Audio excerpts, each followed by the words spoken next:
Hey everyone, I hope you're doing well. This is Super Swing Trader. Today we're going to take a look at SPY, the Spiders ETF Trust on the S&P 500 market. We're going to take a look at the monthly chart first. Always look at the top time frame. So the monthly chart, this is probably the most telling. So as you can see, we are in a market crash of 2020, created a level of supply up here, and then it dropped. But the thing I want to point out is that based off of the 2018 crash, it dropped and then formed a bullish piercing candle, and then it went back up. So we'll see how the month closes for April. This is the monthly candle. So if it forms something like this where it's piercing, and then it could look like it will go back up. Let's take a look at the 2008 crash. So 2008 crash, it dropped and then went back up to supply,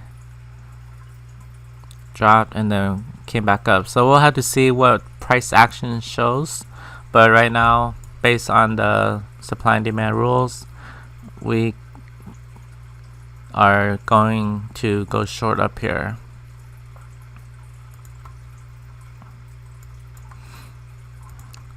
Weekly, we have a level of supply which is the same one as the monthly supply zone up here, but there's also a level of supply.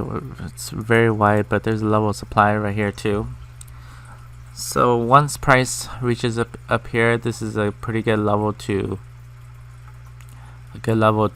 short for a shorter term income trade. But I think that once this level breaks, then yes, we're going to see movement to the upside. But if this level holds, then it will go back down. So it could hit and then go down, or it can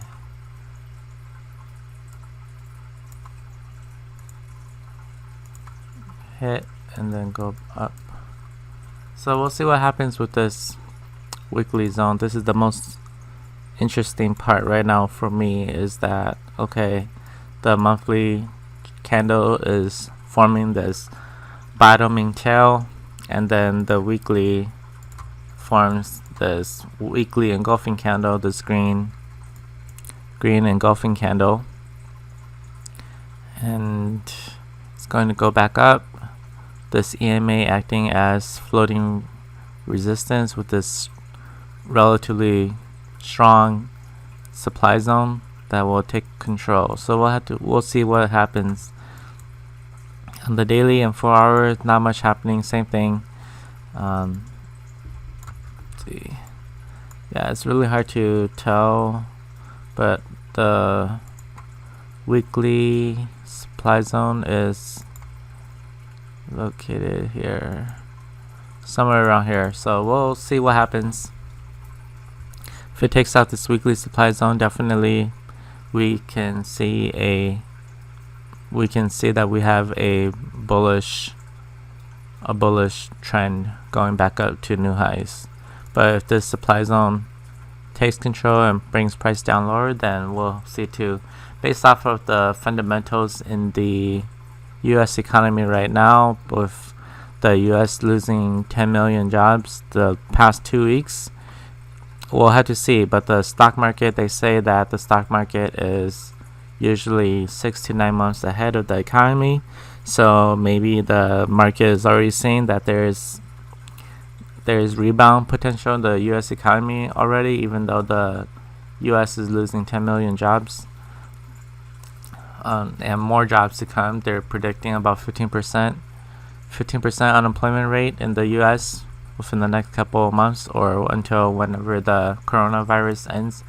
So we'll have to see what happens, but the market is, I believe that it is usually around 6 to 9 months ahead. So even though the market is rallying, the economy can still be doing bad. But we'll have to see. And with all this government $2 trillion pumping money, $2 trillion into the market, we'll have to see during these volatile times what happens. But for me personally, I prefer to trade what I see on the charts, and I see that there's a supply zone here, so I want to wait until the supply zone gets taken out before going long again. So nothing to do right now. And that is it for the analysis. If you got value from this video, please consider subscribing to the channel. Click on that bell so you get notified of new videos I release in the future. I make daily swing trading videos on stocks and forex using supply and demand. If you like the video, please hit the thumbs up button. It helps with the YouTube algorithm. I want you to transform your charts into profits and build the life you love.